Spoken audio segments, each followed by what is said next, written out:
Здравствуйте, с вами снова я, Наталья Свистун, специалист в области здоровья и красоты, и Лысенко Светлана Федоровна, специалист нутрициологии.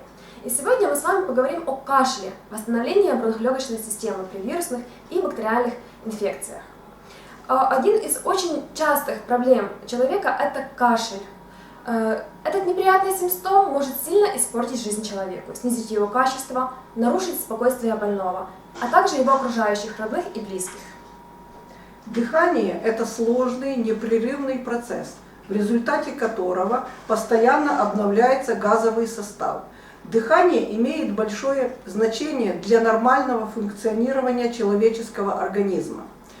Дыхательные пути осуществляют приток кислорода в сердце, легкие, головной мозг, ну и все остальные клеточные структуры организма.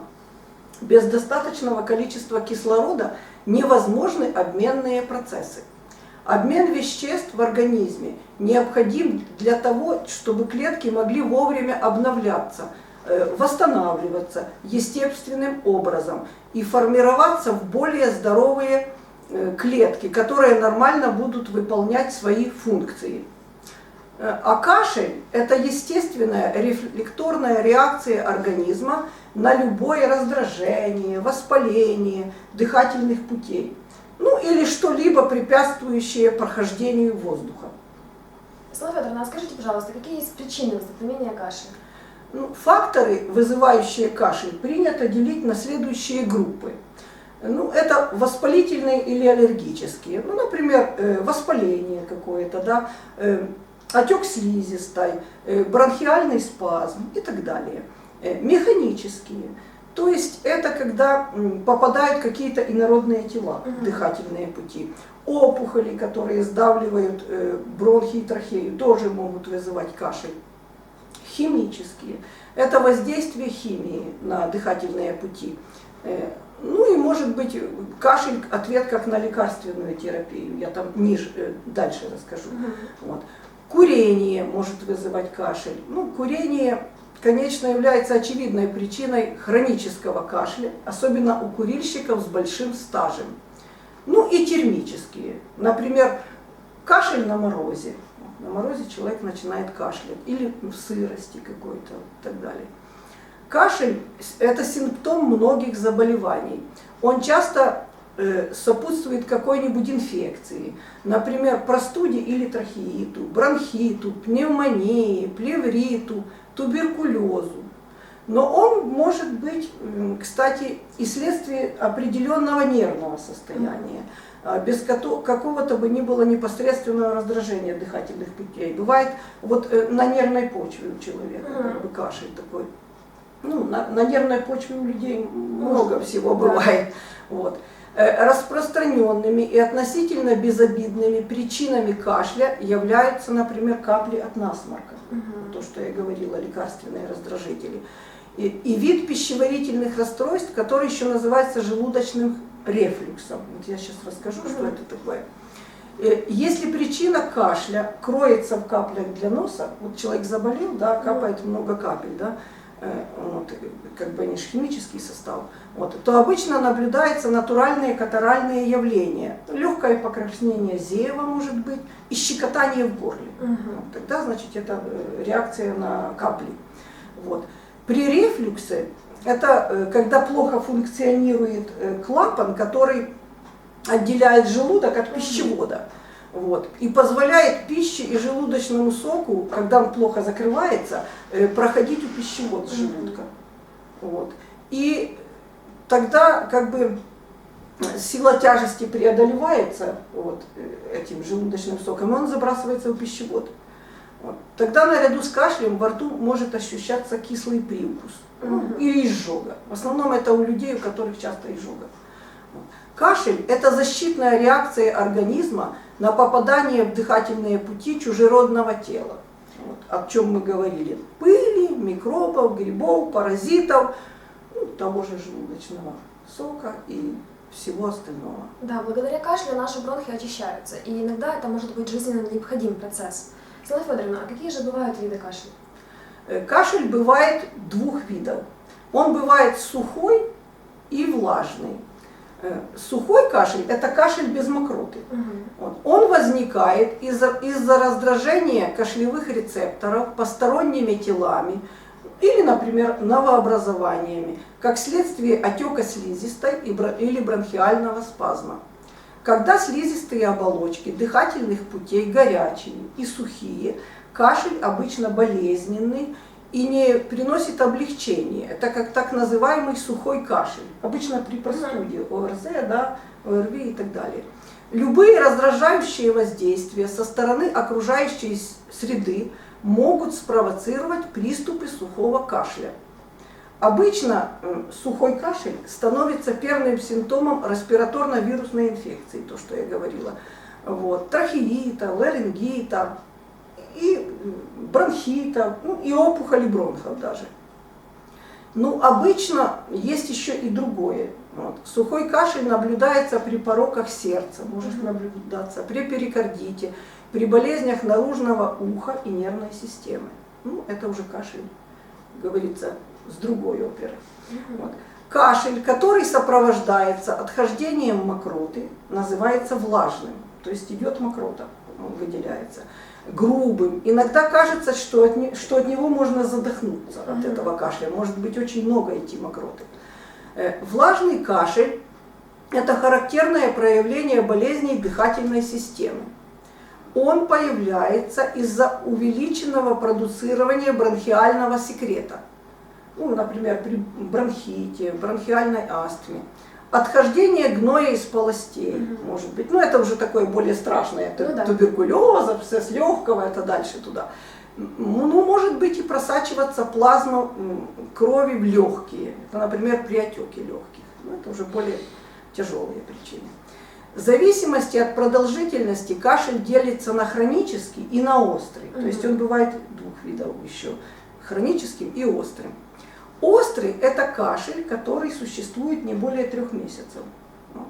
Обычная причина острого кашля – это респираторная инфекция в основном. Если кашель длится более 3 месяцев, то можно говорить о хроническом кашле.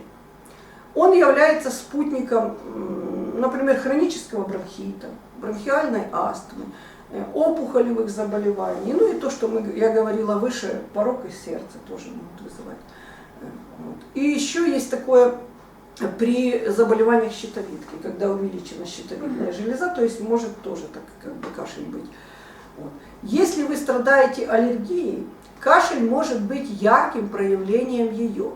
Табачный дым, химические вещества, разнообразные газы, пыльца растений, грязь, чешуйки кожи животных, да и самая банальная пыль могут раздражать слизистую оболочку бронхов и вызывать кашель. Ну, кашель, да, в данном случае представляет собой попытку избавить организм от этих веществ. При астме вместо традиционного свистящего дыхания часто возникает сухой кашель. Ну, он в основном бывает ночью. Ну и вообще астма является наиболее распространенным заболеванием, при котором отмечается недиагностируемый кашель, который не диагностируется, и особенно по ночам этот кашель проявляется. Да. Светлана Федоровна, скажите, пожалуйста, а что способствует заболеванию дыхательных путей при бактериальных и вирусных инфекциях? В большинстве случаев причиной возникновения кашля являются микроорганизмы, которые обитают на слизистой оболочке верхних дыхательных путей здорового человека. Но как только начинается снижение иммунитета, то есть снижается защитная функция организма, при резкой нехватке витаминов, макро- и микроэлементов, бактерии начинают атаковать организм. То есть они, всякие вот эти стафилококки, стрептококки и так далее, они оживают, вот, силу приобретают. Так как организм становится менее сильным, да, и не способен больше бороться с ними, начинается кашель, начинается воспаление слизистой оболочки, вот, дыхательных путей. Это происходит при любом простудном заболевании. То есть снижается иммунитет? Да, да. И они поднимают голову и начинают действовать. И вызывают воспаление слизистой оболочки дыхательных путей. Микробы, вирусы и грибки могут вызывать различные воспалительные заболевания дыхательных путей, начиная от простуды и заканчивая бронхитом и пневмонией. Тогда возникают первые признаки першения в горле. Кашель помогает верхним дыхательным путям освободиться от микроорганизмов, и инородных тел.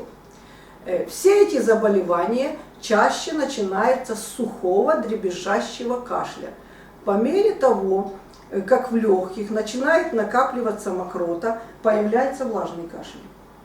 Кроме возможной температуры, боли в груди, застойных явлениях в легких и общего плохого самочувствия, о наличии инфекции может говорить цвет мокроты, которая утрачивает прозрачность и белый цвет.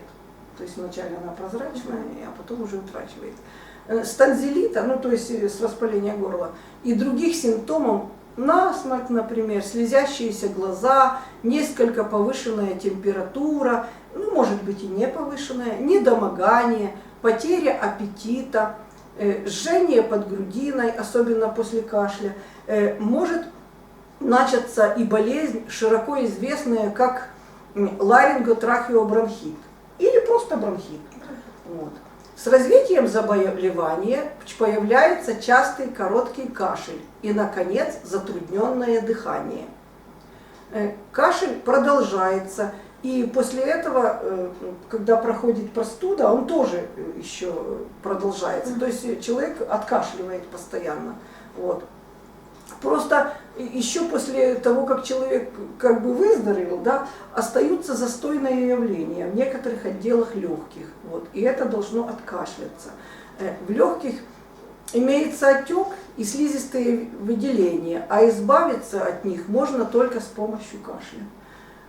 Это особенно характерно для вирусных простудных заболеваний. И вовсе не значит, что у человека там астма или что-то еще в этом роде. То есть, если все это откашливается, это считается нормальным. Оно должно откашливаться.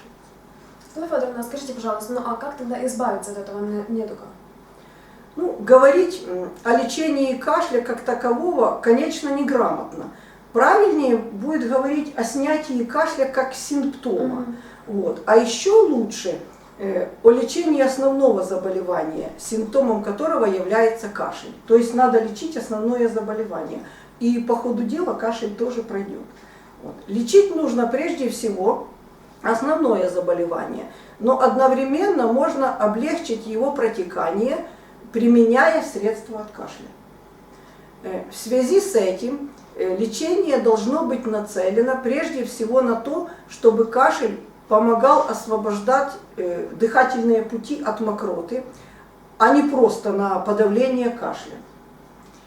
Лечат влажный кашель с помощью средств, которые уменьшают образование мокроты и способствуют ее отхождению. Но не надо прибегать к средствам, подавляющим кашель. Кашель возникает как ответная реакция организма для устранения раздражителя. Поэтому подавление кашлевого рефлекса с помощью сильных препаратов, преимущественно содержащих кадеин, может быть нецелесообразным, особенно в случае постоянного образования мокроты, от которой нужно избавиться. Потому что если мы нарушаем механизм выделения мокроты, она будет накапливаться в нижних отделах легких, что не здорово, а наоборот еще хуже. Широко используемые детские сиропы для кашля, хочу подчеркнуть и рассказать о них, которые можно купить в аптеке без рецепта, на самом деле совсем не помогают. Потому что проводились исследования по этим детским сиропам. Как установили американские ученые в эксперименте, точно такое же улучшение состояния отмечается у ребенка, если дать ему на ночь простой сахарный сироп. Тут срабатывает эффект плацебо. Еще с чем-то лечат, горячими чаями, горчичники и так далее. То есть что-то сработает. Да. Но авторы этого исследования из детской больницы штата Пенсильвания сравнивали препараты вот эти, с содержанием подавляющего кашель декструмитрофана и антигистаминного препарата димедрола с обычным сахарным сиропом. То есть давали вот это. Ну, еще там дополнительно что-то. Работа проводилась с участием 100 детей в возрасте от 2 до 18 лет, у которых была простуда. Ну и родители и оценивали интенсивность кашля и то, насколько он мешал спать. По словам автора Яна Пола, во всех случаях отмечалось улучшение состояния по сравнению с предыдущей ночью. Причем, да, эффективность была одинаковой для лекарств и для простого сиропа. Вот. Отчет об исследовании появился на страницах журнала Pediatrics. То есть, если кто-то хочет посмотреть, может это почитать. Более подробно об этих исследованиях в интернете. Многие широко используют так называемые народные методы лечения, которые я перечислять не буду, потому что их очень много. Ну, эти методы лечения являются только вспомогательными средствами, но иногда они могут и навредить. Когда человек занимается самолечением, точно не знает, что у него, от чего, вот. Ну и он не знает истинной причины заболевания. Вот. Ну, чаи они как бы и не повредят, но другого не рекомендую использовать. Вот. Тут лучше использовать препараты для расширения воздухопроводящих путей, чтобы человеку легче дышалось. Нужно дышать увлажненным воздухом. Сухой воздух раздражает легкие и усиливает кашель. Ну, кто курит, желательно на время хотя бы отказаться от курения. Да, еще хочу заметить по поводу меда. Очень часто люди, которые заболеют, начинают принимать мед. И есть их там чуть ли не полбанки за один раз. Но на самом деле мед, он наоборот, он раздражает кашель, и поэтому хочется кашлять еще больше. Поэтому мед точно не ешьте, это народное средство. Помочь в решении проблемы могут БАДы, компании NSP. Их потребление – это лучший способ восполнить недостаток в питательных веществах и защитить здоровье. Учитывая, что БАДы NSP проходят жесточайший контроль качества, они полностью натуральны и предназначены для восстановления здоровья. Особенно они полезны детям. Ну, еще хочу добавить, что богатый ассортимент продуктов компании Nature's Sunshine Products позволяет подобрать схему приема продукции, исходя из индивидуальных особенностей каждого человека. Потому что одинаково у всех не бывает. Каждый человек индивидуален. Конечно. У каждого свои проблемы, у каждого свои заболевания и разное здоровье, да, разный иммунитет. Также натуральная продукция компании NSP хорошо зарекомендовала себя как самостоятельное средство, то есть можно самостоятельно употреблять продукцию и бороться с кашлем, да, и как средство комплементарной медицины, то есть в сочетании с фармпрепаратами. Продукция компании только помогает работать лучше фармпрепаратов. Одним из лучших способов усиления эффективности кашля, соответственно, и его скорейшего прохождения, является использование эфирных масел в паровых ингаляциях. Вот, масла очень тут актуальны. При этом следует выбирать такие масла, которые смягчают слизистую воздухоносных путей, противодействуют инфекции, то есть антибактериальные, антивирусные. Если это необходимо, да, если есть вирусы, бактерии, и способствует отделению мокроты. Ну, например, в компании NSP есть такое масло чайного дерева, антибактериальное. Это мощное дезинфицирующее бактерицидное и фунгицидное средство. При простуде хороший эффект достигается ингаляциями с маслом чайного дерева. Вот. Оно очень сильного действия и много не надо. 1, 2, 3 капли, не больше 3 капель для взрослого ребенка, вообще 1 капля. Вот. Целебные свойства этого масла подтверждены многочисленными клиническими исследованиями во всем мире. Я думаю, про масло чайного дерева знают очень многие. Вот. Например, во время Второй мировой войны масло чайного дерева входило в аптечку военнослужащих армии и флота США. которые в тропиках были. Вот. У него есть еще такой один как бы дополнительный эффект. Вот, оно нейтрализует яды при укусах насекомых. Почему оно входило в аптечку? Воздействует на чесоточного клеща даже, на коковую различную флору. Вот. У него мягкое обезболивающее действие. Показано при грибковых заболеваниях, при вагинитах, болезнях ушей, ожогах, порезах, ссадинах и инфекциях кожи. Светлана Федоровна, а скажите, пожалуйста, а чем отличается наше масло чайного дерева от других масел, которые можно купить человеку в аптеке?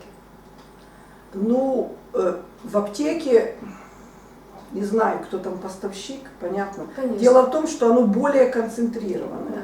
Да. В компании Nature Sunshine Product здесь вся продукция очень концентрированная, и его много не надо. Вот. И я в этой продукции уверена, потому что в компании Nature Sunshine Product есть и сертификат GMP. Это международный сертификат качества фармацевтической продукции. Ну, еще до компании NSP я неоднозначно встречала другие масла чайных дерев, которые есть на основе спирта, к примеру. Как вы знаете, там спирт не очень хорошо им дышать, да, и так далее. Здесь четко масло чайного дерева, то, что как раз нам нужно. На основе спирта оно еще же и раздражает дыхательные пути. Это только навредит, да. только навредим и все. Хорошо, спасибо. Еще у компании Nature Sunshine Products есть такой классный комплекс, вот, как CCA. Он очень хорош, он способствует отхождению мокроты и снимает воспаление. То есть он подходит и при сухом кашле, и при влажном кашле.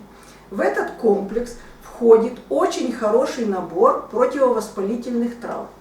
Ну, например, шалфей, тысячелистник, ромашка, кора вяза, шиповник, золотой корень, ну и другие.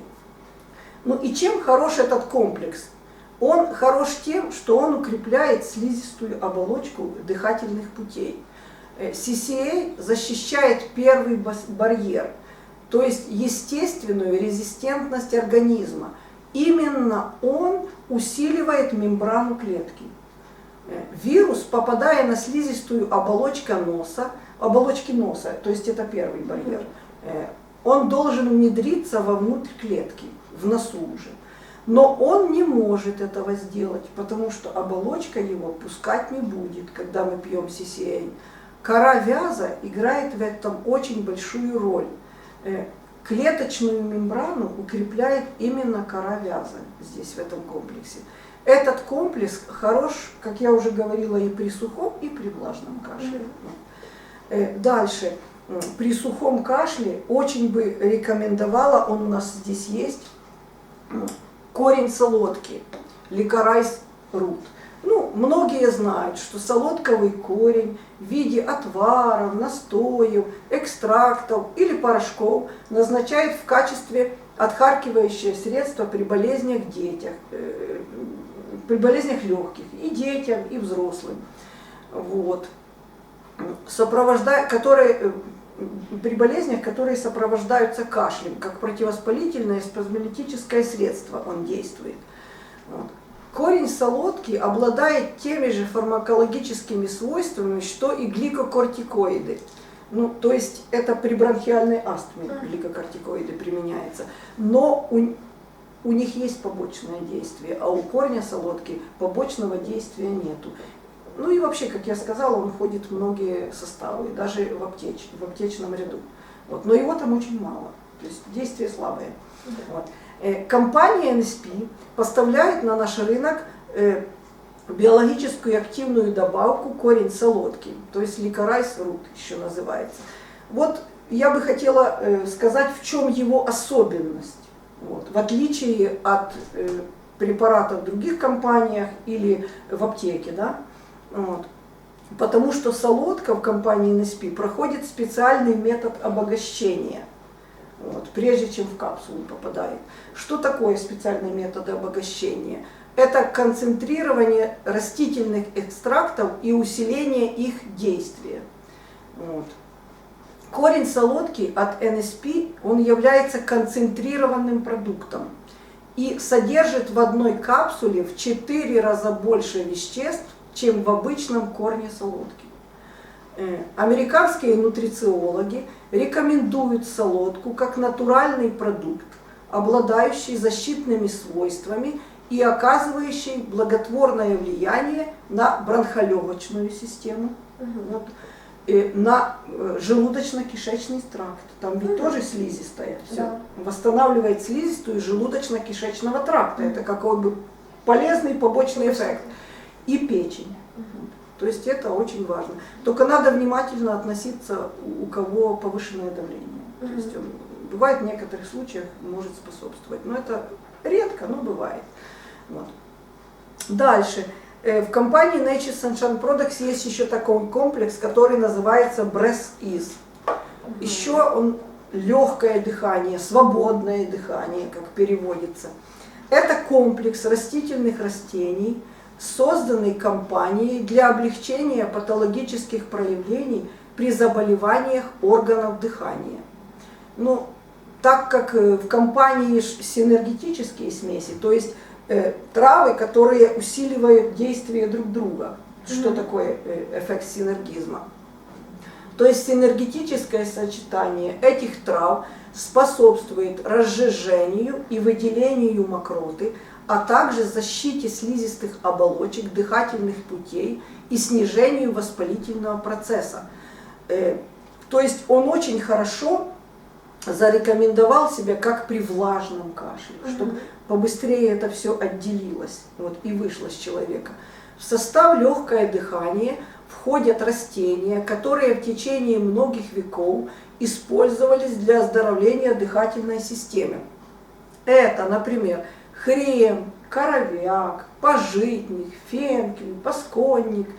Кроме лечения респираторных заболеваний, китайские фитотерапевты, понятно, что Восток, они увлекаются травами, используют комбинацию этих трав как средство для выведения из организма солей тяжелых металлов.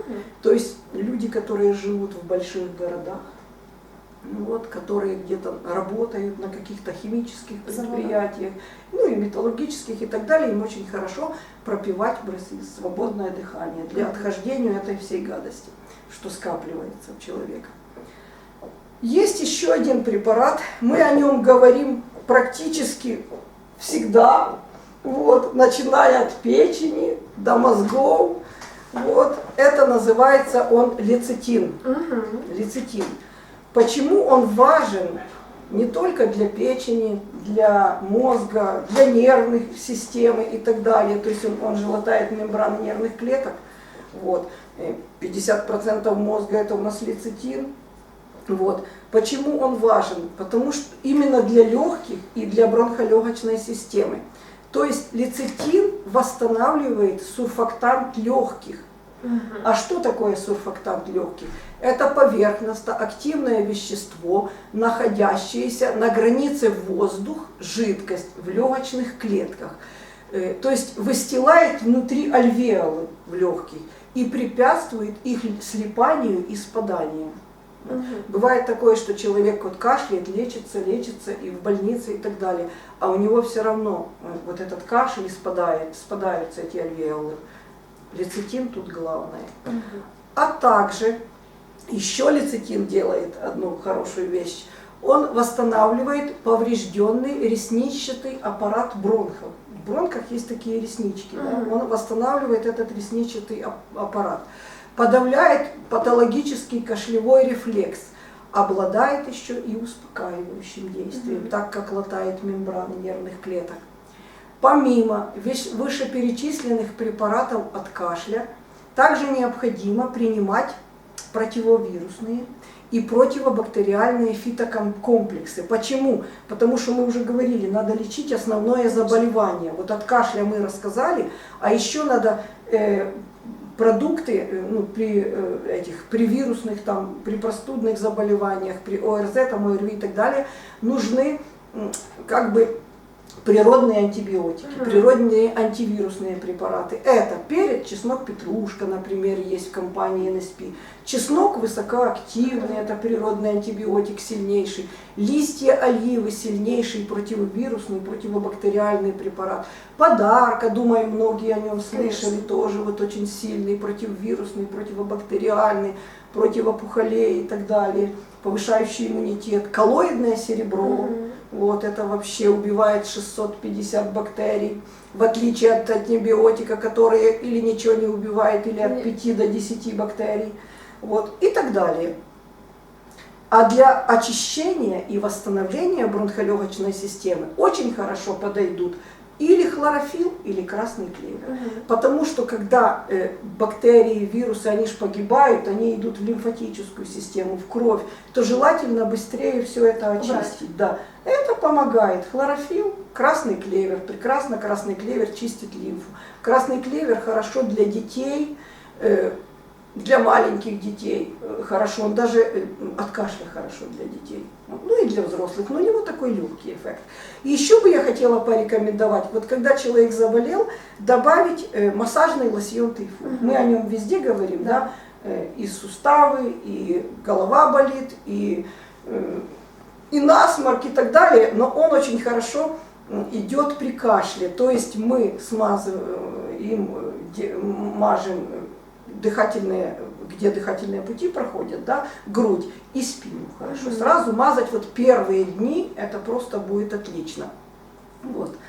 Ну и для быстрейшего выздоровления нужны, естественно, положительные эмоции. То есть мы должны быть на позитиве. Поэтому выполняйте с улыбкой все назначенные процедуры и не падайте духом. Ну и как? Мы желаем вашему иммунитету окрепнуть и одержать безоговорочную победу. Спасибо вам, Светлана Федоровна. Сегодня мы говорили о кашле. Не кашляйте и будьте здоровы. Если вам понравилось это видео, ставьте лайк, подписывайтесь на наш канал, а также не забывайте о том, что по любым вопросам вы можете обратиться к Лысенко Светлане Федоровне, заполнивши форму под этим видео и записавшись к нам на консультацию. С вами была я, Наталья Свистун, и Лысенко Светлана Федоровна, специалист нутрициологии. До свидания.